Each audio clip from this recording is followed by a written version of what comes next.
Dengan segala hormat, saya Anissa Madaniah memberitakan tentang tambang emas yang ada di Halmahera. Pemberitahuan ini sengaja saya menggunakan bahasa Indonesia dan tiada satupun kata-kata intelek agar seluruh lapisan masyarakat bisa memahami semua apa yang saya tuliskan.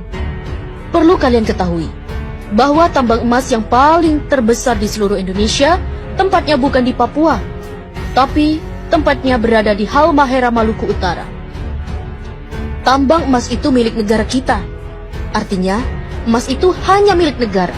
Bukan berarti tambang itu milik pemerintah setempat atau bukan milik pribadi pemerintah pusat. Kini tambang emas itu telah diberikan oleh Luhut Binsar Panjaitan dan Jokowi kepada pengusaha asing yang berasal dari negara Cina dengan dana investasi sebesar 70 triliun 200 miliar rupiah pada tanggal 3 Juli 2017. Selama ini, alasan mereka bahwa tambang-tambang itu hanya untuk kesejahteraan rakyat, tapi kata-kata itu adalah pembodohan atau kata-kata bohong. Sudah berapa banyak tambang-tambang milik negara kita telah dibelikan oleh pemerintah kepada pihak asing.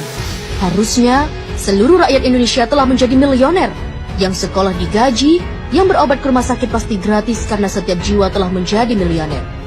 Tapi, apa yang kita dapat dari hasil tambang-tambang itu? Justru tambang itu habis, dan uangnya bahkan tiada. Malahan, rakyat Indonesia semakin miskin saja. Para pemimpin Indonesia, semuanya orang-orang buangan. Mereka hanya tumpukan-tumpukan sampah tanpa ilmu pengetahuan, lalu mereka menjadi manifest atau pencari jabatan di negeri ini dengan jalan sogok dan suap. Manifest ini menghalalkan segala cara untuk memperoleh jabatan. Ada menggunakan sistem suap, mengelabui rakyat dengan berkampanye dan saling menjatuhkan saingan-saingannya di saat kampanye. Mereka ini orang-orang yang mengaku beriman kepada Allah, tetapi mereka ini para pelanggar firman-firman yang telah dibuat oleh Allah di dalam kitab suci Al-Quran.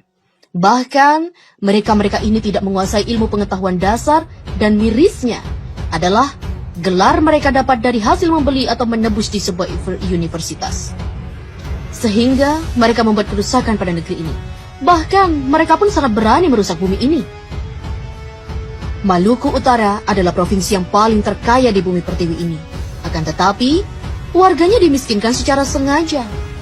Wahai saudaraku, ketahuilah oleh dirimu bahwa Maluku Utara adalah provinsi termiskin se-Indonesia. Karena pemerintah pusat dan gubernur daripada serta wali kota Maluku Utara yang sengaja memiskinkan warga di sana. Karena Halmahera mengandung batu bara, nikel, tembaga, biji besi, gas, minyak, emas, dan lain-lain. Tambang emas di Halmahera potensinya lebih dari 5 kali lipat dari tambang emas yang ada di Papua milik Freeport. Tambang emas di Halmahera dirampok secara legal melalui pemerintah pusat, dan tambang itu dirampok oleh PT Nusa Halmahera Minerals dan PT Sanatova. Lokasi tambang tersebut di kota Tidore dikuasai oleh PT Satanova di Kecamatan Obat Tengah dan diberi jatah eksploitasi seluas 9.000 hektar. Dan potensi emas nggak bisa ditebak karena emas betat itu sangatlah banyak jumlahnya. Di bagian selatan Gosowong, Maluku Utara, dikelola oleh PT Nusantara Nusa Halmahera Mineral. Pada tahun 2016, mereka berhasil mengantongi emas seberat 10 ton. Di Pulau Bacan, di Obi, dan di Kiowa. Ketiga lokasi ini, pasca pelantikan Gubernur DKI dan pasca pelantikan Gubernur Maluku, akan diberikan secara lelang pada pengusaha yang bermodal sangat besar. Ketiga lokasi ini belum dikelola. Lokasi ini berpotensi logam emas yang sangat melimpah ruah. Jika hasil tambang emas itu dibagikan kepada seluruh rakyat Maluku, maka provinsi akan menjadi nomor 1 terkaya di seluruh dunia. Tambang emas ini rencananya pasca pelantikan gubernur akan dilelang kepada pihak asing. Siapapun keluar sebagai lelang, maka dialah yang menjadi si penguasa tambang itu. Presiden, Wapres, Menteri, KPK, BIN, MPR, DPR, Gubernur hanya mampu menghabiskan seluruh tambang-tambang yang ada di seluruh wilayah NKRI. Entah itu tambang yang berada di laut maupun yang ada di daratan, semuanya diserahkan kepada negara luar. Sebab mereka tidak mampu mengelola, tidak mampu mensejahterakan rakyat, karena mereka bukanlah para pemimpin, tapi mereka hanya mampu mensejahterakan dirinya dan keluarga.